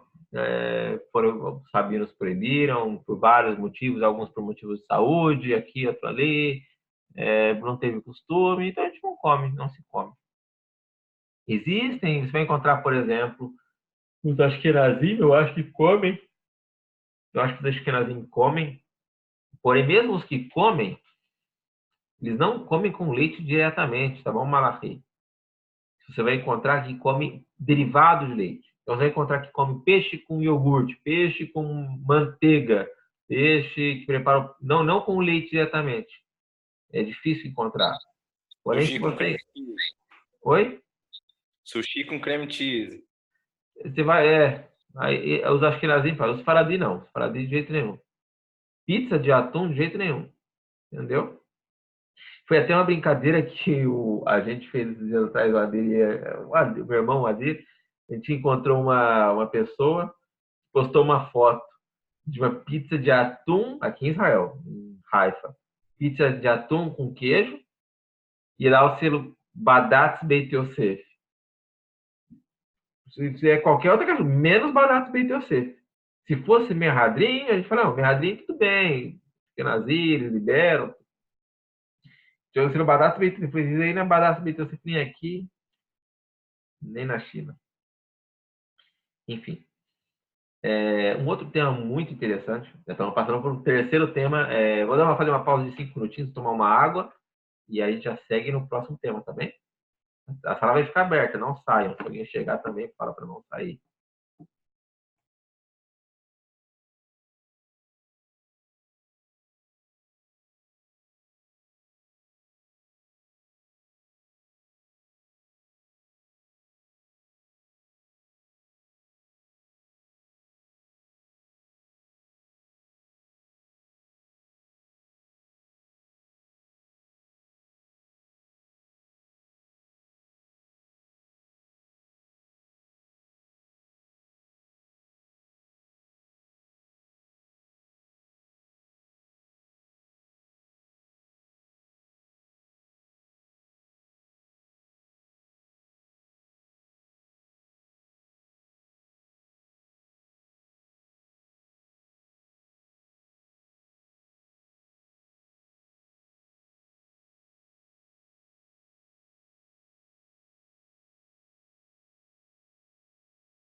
Estou de volta. Bom, o próximo tema é um tema... Vocês estão me ouvindo, né? Só para eu confirmar. Estão me ouvindo. O próximo tema é um tema muito interessante que eu já... Um tema muito interessante que me interessou a mim também, que eu estudei sobre ele cerca de um mês, depois de outro mês de novo, e vira e eu... Passa um tempinho e eu volto no tema de novo. É um tema que eu acredito que a gente tem que estudar sempre, que a gente tem que ter muito bem claro o nosso pensamento. Com o favor dos céus, eu também quero ter muito bem claro no meu pensamento, na minha forma de pensar. E é um tema que eu quero começar a estudar com vocês, não quero parar apenas na introdução, apesar de que a introdução é o começo. Comecei a traduzir essa introdução, por isso que a gente vai estudar ela, porque eu comecei a traduzir e não terminei. Então isso vai me forçar a terminar também. Essa tradução aqui está muito boa. E estudei também no Talmud algumas páginas que tratam sobre esse tema. E com o favor do céu, nós vamos também estudar elas. Vai demorar um pouquinho, talvez um mês, para a gente começar a entrar no Talmud mesmo, nas páginas referentes. Isso aí é o Tratado de Sanhedrin, a partir da página 90. Então, o tratado que nós estamos, o ponto que nós estamos falando em questão é o Perek Helek, conhecido como Perek Helek. O Perek Helek é um ponto muito importante, uma parte muito importante do Talmud. Esse ponto é tão importante que o Rambam ele construiu os seus 13 princípios do judaísmo na própria introdução ao Perek Helek. Os 13 princípios do judaísmo, o Rambam não escreveu do nada. Não, vou escrever 13 princípios do judaísmo ali, passar para o pessoal, manda um WhatsApp, os princípios, todo mundo recebeu os 13 princípios. E todo mundo fala, os 13 princípios. Não funcionou assim. O Rambam, ele escrevia livros, ele fazia comentários, ele traduzia Alahá. Então, para a introdução ao Perek Helek, ele compõe os 13 princípios, porque eles são partes fundamentais para aqueles que querem o seu Helek. E o que trata o Perek Helek? Quem sabe?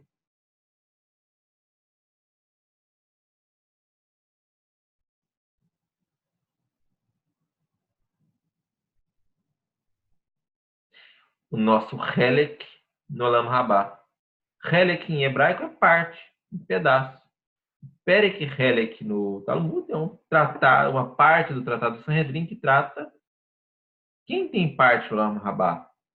Quem é a pessoa que tem parte no Olam Rabá? Como é esse Olam Rabá? O que tem lá? O que eu faço para chegar lá? E quem não chega lá?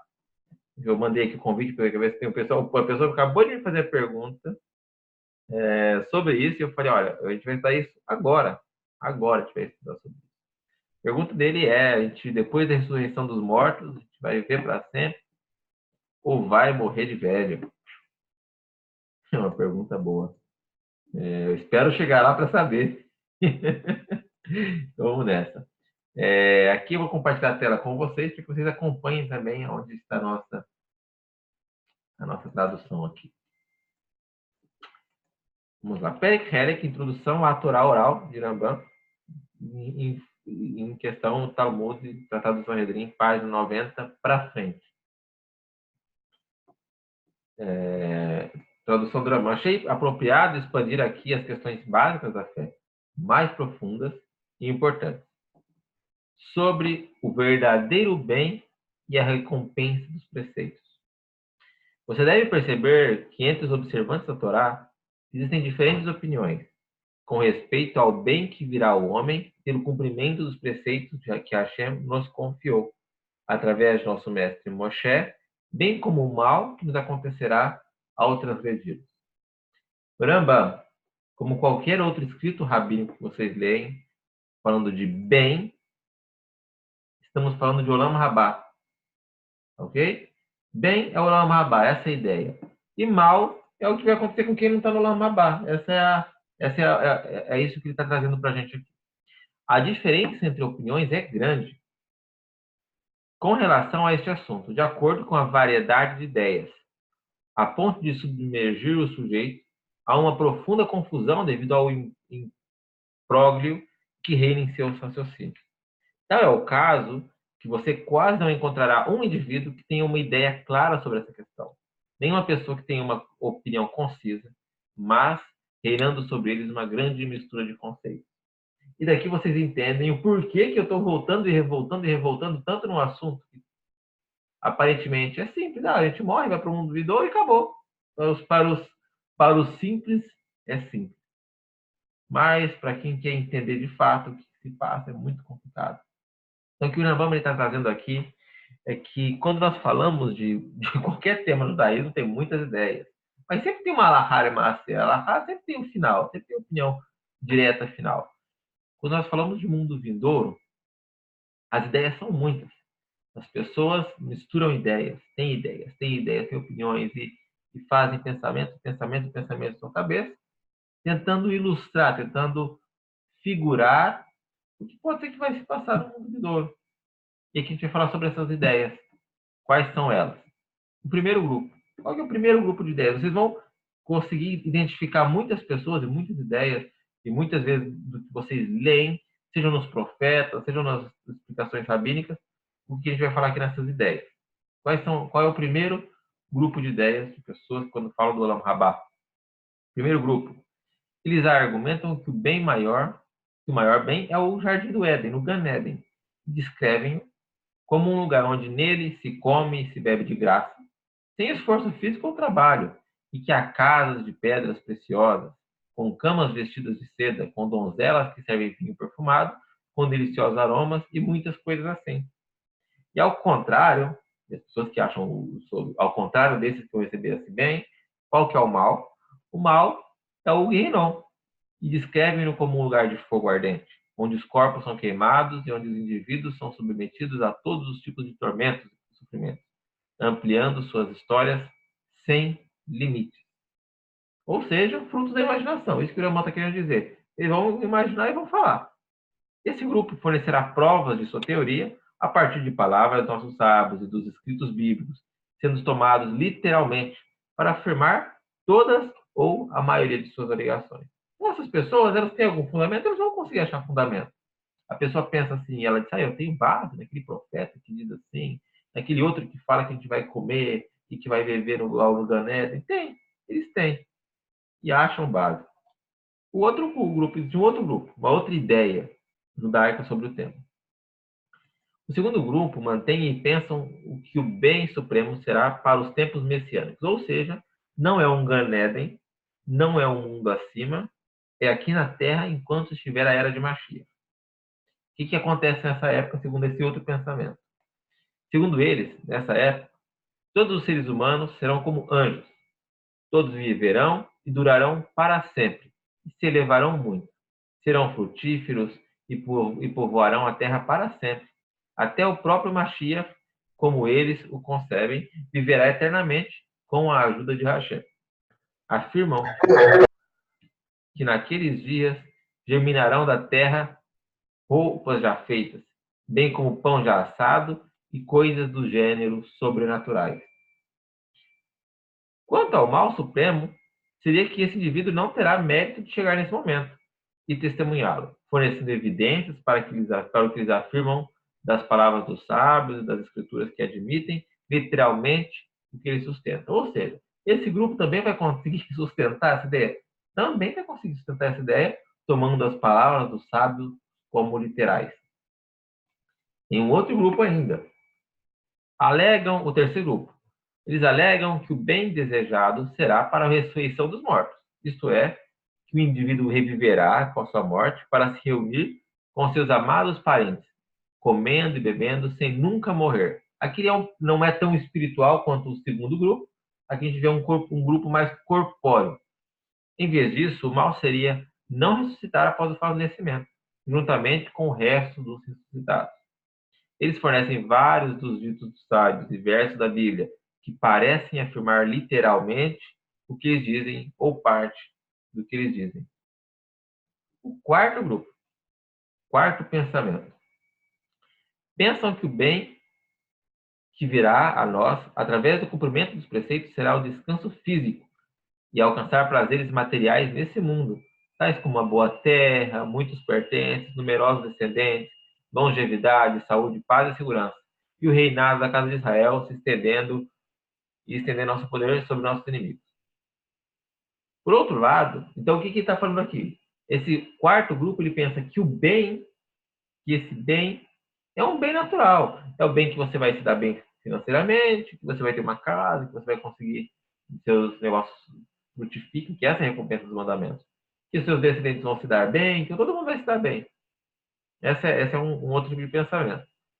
E por outro lado, o mal que virá sobre nós, quando nós se rebelamos contra a Torá, será o oposto dessas coisas, como nós suportamos hoje, em nossos dias nesse exílio. Então, todo esse mal que a gente vê hoje é porque a gente não está cumprindo a Torá. E eles fornecem provas de acordo com a sua capacidade. De todos os escritos da Torá, onde está relacionado sobre as bênçãos e maldições, e todas as histórias que aparecem lá. Ou seja, nós temos um quarto grupo que não acredita em Olam Rabá. Okay? Esse é um grupo que diz que é o que está acontecendo aqui, é o que vai acontecer aqui, morreu, deu para bola, não vai ter mais nada depois daqui. Um quinto grupo, além desse, a gente acha que já viu tudo, mas sempre tem mais algum, formado por muitas pessoas, fundem todas essas opiniões acima, anteriores, e afirmam que o bem maior será na era messiânica, a ressurreição dos mortos, e o acesso ao jardim do Éden, comer e beber lá, e ser eternamente saudável. Então ele vai fazer uma mistura de todas essas ideias primeiras e criar uma nova ideia, uma ideia mesclada. Mas o bem maior, o mais importante, quer dizer o Olam Rabá, você encontrará muitos poucos que têm em mente, que pensam ou meditam sobre ele, menos ainda que o consideram como um fundamento básico. Nem você encontrará aqueles que questionam uns aos outros sobre o assunto. Como é que alguém se torna digno do mundo vindouro? É o bem supremo ou é o intermediário? Algumas das opiniões anteriores realmente constituem o verdadeiro bem final? Então, o que está querendo dizer é o seguinte: as pessoas aceitam, as pessoas têm ideias sobre isso, mas elas não se questionam realmente se o que elas acreditam é o bem final. É isso. Hashem criou a gente, fez tudo isso, deu a Torá, criou o sistema de mérito, criou todo esse enredo para, no fim, o quê? Qual será o fim? Qual é o objetivo do fim? Além disso, você anotará que há muito poucos que sabem diferenciar entre os meios para alcançar o objetivo e o objetivo em si. Então, por exemplo, a gente viu num dos grupos aqui acima que as pessoas vão ter riquezas, vão ter fartura, vão se dar bem, como fala, você vai viver bem e vai ser bem para ti e para tua descendência. Mas isso é o fim ou é um meio para o fim? A gente está concebendo isso para que você alcance de fato o fim? Ou ele está te concebendo isso, que esse é o teu bem? Esse é o teu fim.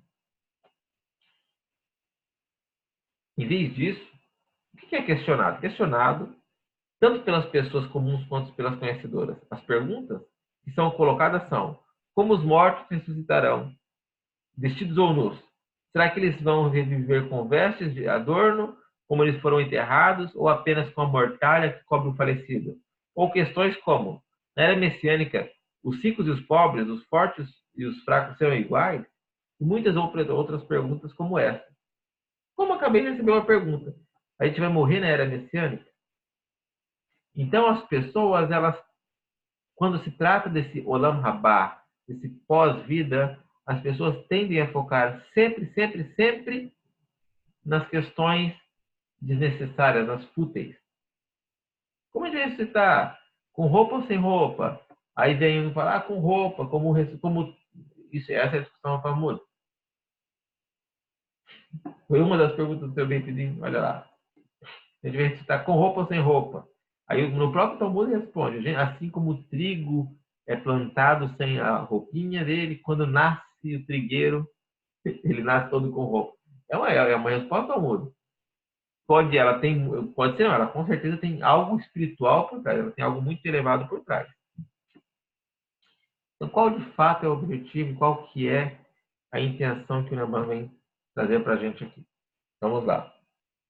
Quando você, leitor do presente tratado, compense-se pelo exemplo que ilustrarei abaixo, e então estará em melhor posição para entender o que explicarei mais adiante.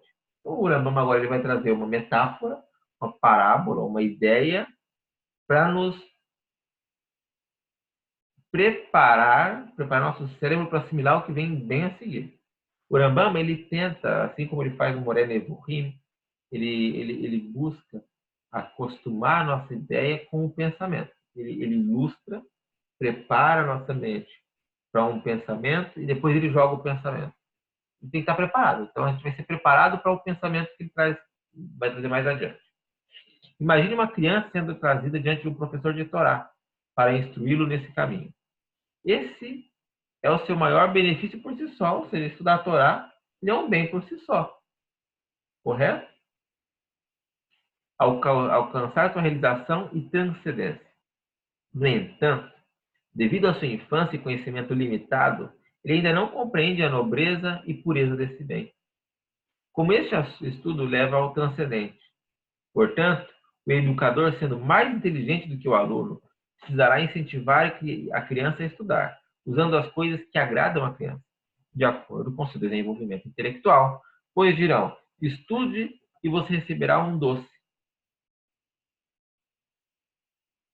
E assim estudará. E depois dirão, estude e você receberá. E assim estudará. E se empenhará, não pelo estudo em si, já que ainda não percebe a importância desse estudo, mas o faz para dar-lhe esses presentes. Porque poder provar desses doces de imediato, sem dúvida que para ele é mais valioso e importante do que o próprio estudo. Dessa forma, sem percebê-lo, ele se encontrará estudando e se aprofundando ao fim de obter o objetivo que deseja. Isso é o doce. Mas quando ele cresce e amadurece, pouco mais intelectualmente, o objetivo, que já foi importante, agora é pouco aos seus olhos e começará a perseguir outras ambições.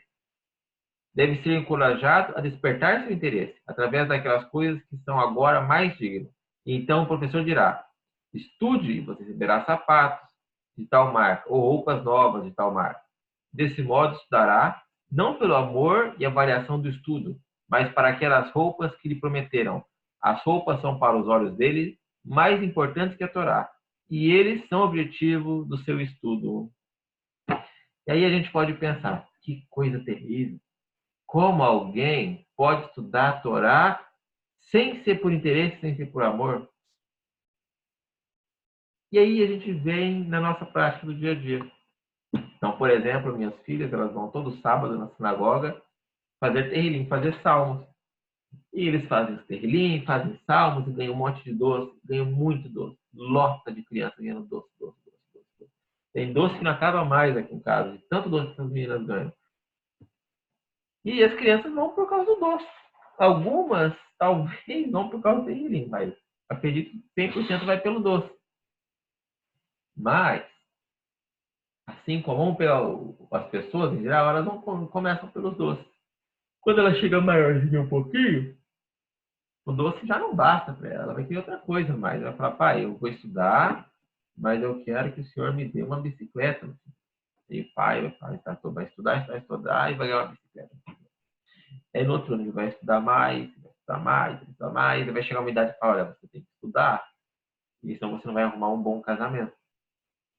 Nenhuma moça vai querer casar com uma área. Nenhum moço vai querer casar com uma moça ignorante. Ela vai, estuda.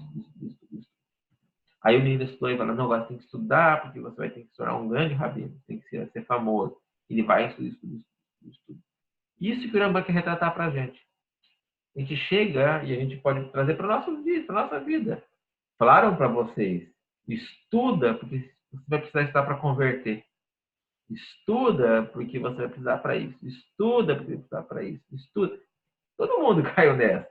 Todo mundo aqui já caiu nessa. A gente está inserido nessa. E aí vem alguém e fala, olha para você e fala, essa pessoa, ela não consegue entender ainda a essência do bem por si mesmo. Então alguém vem e fala para ela, olha, estuda, porque tem um tal de Gan Eden. Depois que a gente morre, a gente ganha. Aí você vai falar, eu quero estudar porque eu quero ganhar. Aí você começa a falar, mas Gan Eden? Onde que é esse Gan Eden? Se eu ouvi falar da ressurreição dos mortos. E aí tem os nossos sábios, eles agregaram e agregaram e agregaram palavras e alegorias para esse bem maior. Então, o Rambam, ele começa a nos dar essa ideia de que existe um bem, existe uma recompensa, porém essa recompensa, ela não é tão fútil, assim como imaginar que vai sair pão da terra e você vai comer pão, ou que as pessoas simplesmente vão ressuscitar para viver para sempre aqui, sentado, conversando e comendo. Não é essa a ideia. Então, vamos lá, vamos botar mais alguns parágrafos. Se alguém tiver alguma pergunta, pode perguntar, tá bem? Vamos lá, próximo parágrafo. Rabino Lopes? Pois não, Ricardo. Em relação aos grupos, né, que o senhor estava falando acima, me parece, corrija se eu estiver errado, que o quarto grupo ele estaria chocando com o 13º princípio, né, da fé judaica, correto? O quarto grupo, ele trata dos Micaim, que eram os meninos, né, os caraítas, vamos dizer assim. Os caraítas, eles não entendem que existe o Olam Abá. Então, uma das grandes lutas do Rambam no Egito, principalmente, foi contra os caraítas. Eles tinham uma influência muito grande. Então, você vai encontrar vestígios do trabalho do Rambam em muitos pontos, que ele traz ideias e ainda inclui esse. Então, por exemplo, quando você vê no Ilhot Teshuvah do Rambam, no Ilhot Teshuvah do Rambam, você também vai lá ver a mesma coisa, o mesmo ponto. Eles não têm parte no mundo vindouro. Pessoas que não acreditam no mundo vindouro não têm parte no mundo vindouro. Porque a Hashem paga com a mesma moeda, esse é o princípio. Mas muito bem observado. Então, vamos lá, próximo parágrafo. Quando você desenvolver ainda mais intelectualmente, até que essas ambições também diminuam a sua vista, você colocará sua mente em coisas mais importantes. Então, será informado. Estude isso ou aquilo e você terá tanto dinheiro por mês. Dessa forma, ele estudará, se esforçará para obter o dinheiro. Porque essa quantia é mais importante do que o estudar. E a razão pela qual ele se senta para estudar é que ele receberá tanto dinheiro por mês, que é o que lhe foi assegurado. Quando a sua mente estiver mais completa, você tiver passado dessa fase, isso já não for mais suficiente para você, esse objetivo já for desprezível aos seus olhos, você tomar ciência disso, ele vai passar a ser uma pequena coisa, uma ambição pequena para você. Você vai ter uma ambição superior. Então vão te dizer, estude para se tornar um grande rabino ou um grande juiz. E toda honra e respeito te serão dados. Então, estarão diante de ti.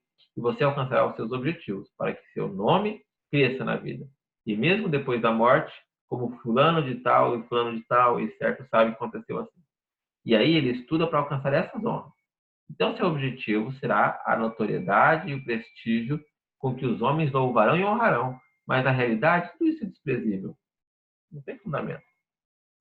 No entanto, devido à pequenez intelectual do homem, é necessário colocar não apenas a sabedoria como objetivo, buscar outro objetivo fora da própria sabedoria.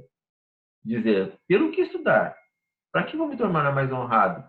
Para que eu vou ganhar mais dinheiro? Tem gente que vive com menos dinheiro, tem gente que vive com menos honra. Por que eu vou gastar esse tempo com isso? Mas tudo isso que a gente viu acima até agora, é falta de verdade.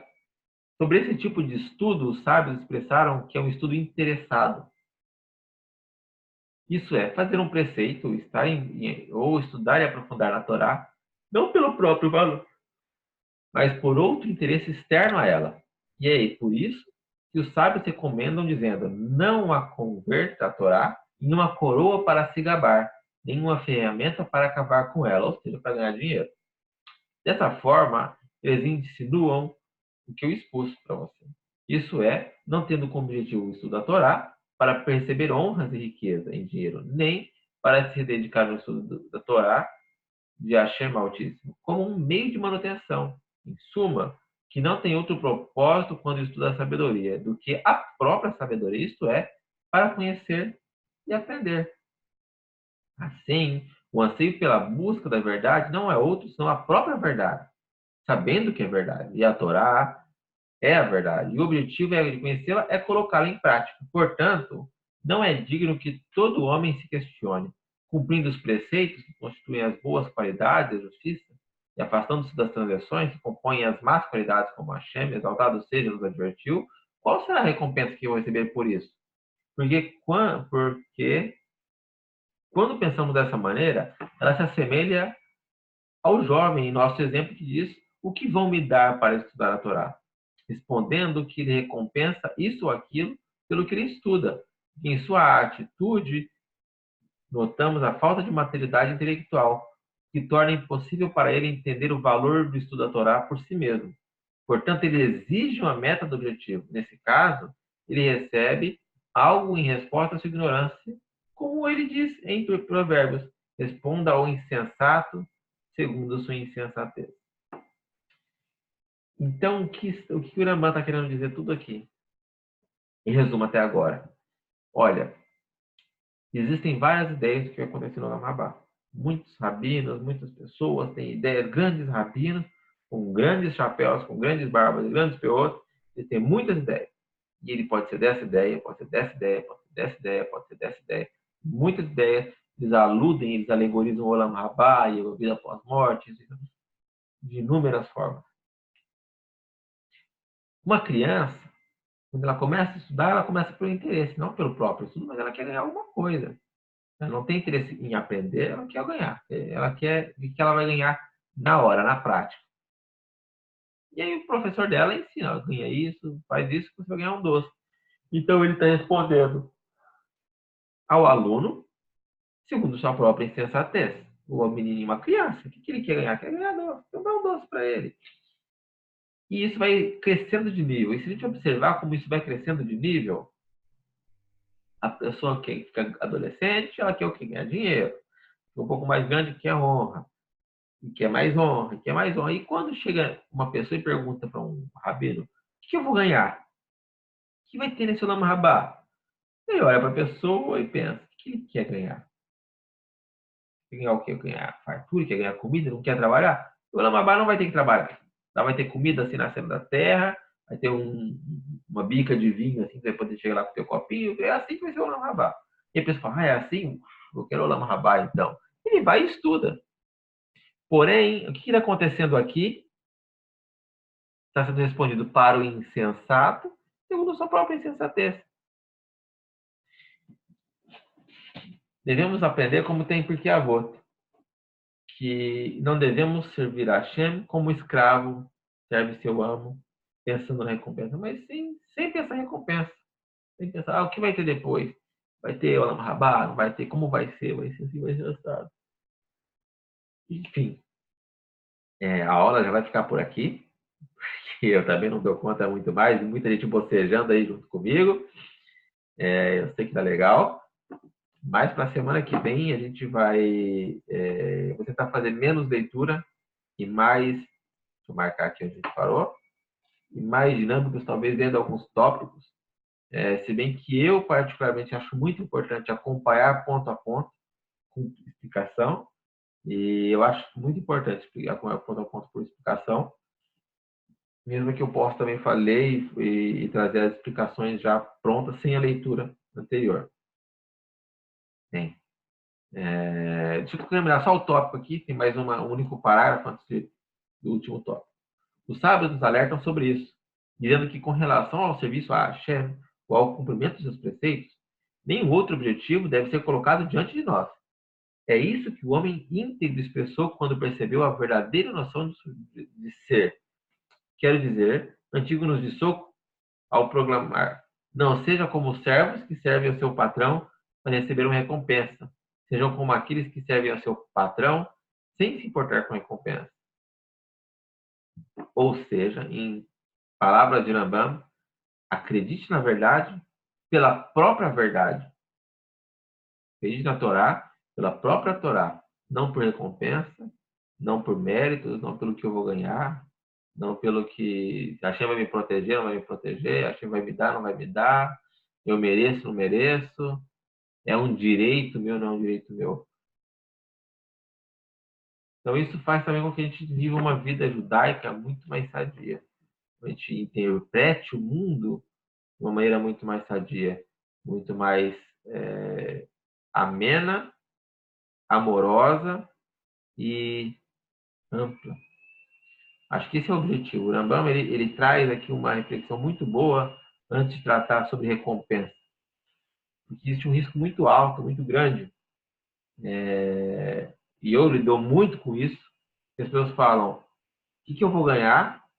O que vai acontecer com aqueles perversos malditos? É assim a ideia das pessoas. O que eu vou ganhar por ser bom? O que aqueles perversos malditos vão receber por não ser bom? O que eu, por ter feito tudo isso de estar na sinagoga, eu vou ganhar. E aquele ali que não está na sinagoga, qual que vai ser o mal dele? Talvez a pessoa nem fique tão feliz quanto o bem que ela pode ser que ela ganhe, mas que a pessoa vai se lascar, meu amigo, aí que é a alegria dela. Então a gente tem que ter essa ideia.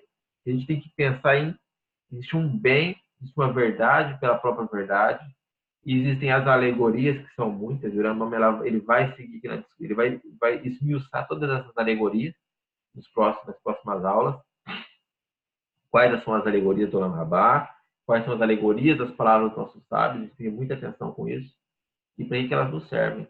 Em resumo de toda coisa ame Hashem, faça a Torá, cumpra o que você deve cumprir, cumpra com o seu papel, pelo simples cumprir o seu papel.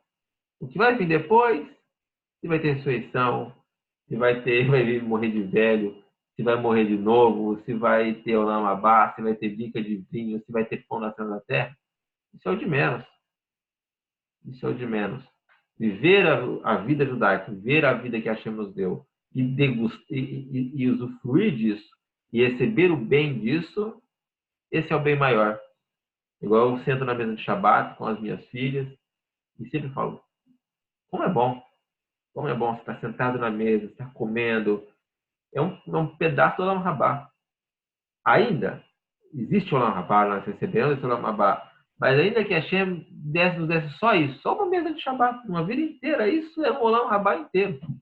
Era um Olam Rabá inteiro. Não tem recompensa maior do que essa própria recompensa que a gente recebe toda semana, do que receber acordar todo dia.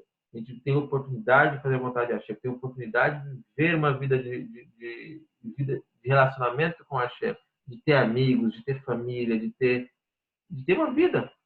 Então esse é o bem, essa é a verdade pela própria verdade.